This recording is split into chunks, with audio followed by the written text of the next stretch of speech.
અંકલેશ્વર માંડવીની બસ પાછળ આવી ટર્ન લઈ રહી હતી તે દરમિયાન બસ ચાલકે અચાનક જ સ્ટીયરિંગ પર કાબુ ગુમાવતા બસને ટર્ન લેવાના બદલે ઊભેલી બસ પાછળ ધડાકાભેર ઘુસાડી દીધી હતી અને જે બસને ટક્કર લાગતા 3 થી 4 ફૂટ આગળ તરફ ધસી ત્યાં રહેલા ખાનગી મકાનની સંરક્ષણ દિવાલ સાથે ભટકાઈ હતી।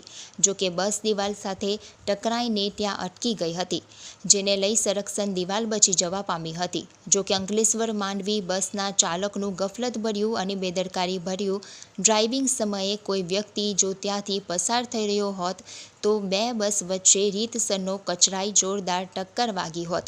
ઘટના અંગે હજુ સુધી કોઈ પોલીસ ફરિયાદ નોંધાઈ નથી, ત્યારે સંરક્ષણ દિવાલમાં માલિક રફીકભાઈ ઘટનાનો રોષ જોવા મળ્યો હતો।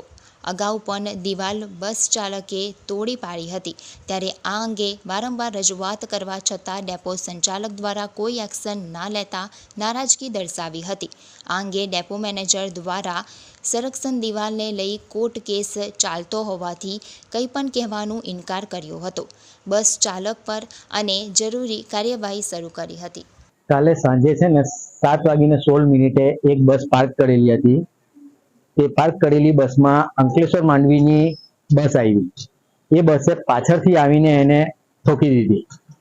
ઠોકી તો સીધી મારી દિવાલ સાથે અથડાઈ ગાડી ને અથડાઈને પાછળ ગઈ। અગર જો દિવાલને નુકસાન થતે, દિવાલ જો પડી જતે તો પાછળ જ મારી ગાડી પાર્ક કરેલી છે, તો એ ગાડીને કેટલું નુકસાન થતે।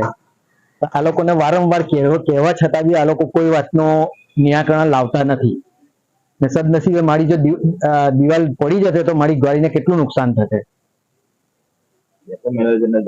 ડેપો મેનેજરને જાણ કરી પણ ડેપો મેનેજર બી કંઈક સાંભળવા રાજી નથી। ગઈકાલે સાંજે મેં ફોન કર્યો હતો તો ફોન સ્વિચ ઓફ હતો। સવારે જ્યારે ફોન કર્યો તો ફોન ના ઉઠાવ્યો। પછી 3 મિનિટ પછી પાછો કોલબેક આવ્યો તો મને કહે કે હું આજે રજા પર છું। અગાઉ પણ મારી દિવાલને નુકસાન 3 મહિના પહેલા થયેલું હતું, 3-3.5 મહિના પહેલા, જે મેં કેસ કરેલ છે કોર્ટમાં બી, કોર્ટ મેટરમાં છે। તો પણ આ લોકો હજુ બી કંઈક એનું નિરાકરણ નથી લાવતા કે તમે ત્યાં બસ ન મૂકો અથવા તો સેફટી પર્પઝે એ લોકો એમની દિવાલ લઈ લે તો આ મને નુકસાન થતું મટી જાય। શું માંગ છે તમારી? મારી માંગ એ છે કે હવે આ મેનેજર આનું કંઈક નિરાકરણ લાવી દે। મેનેજર દ્વારા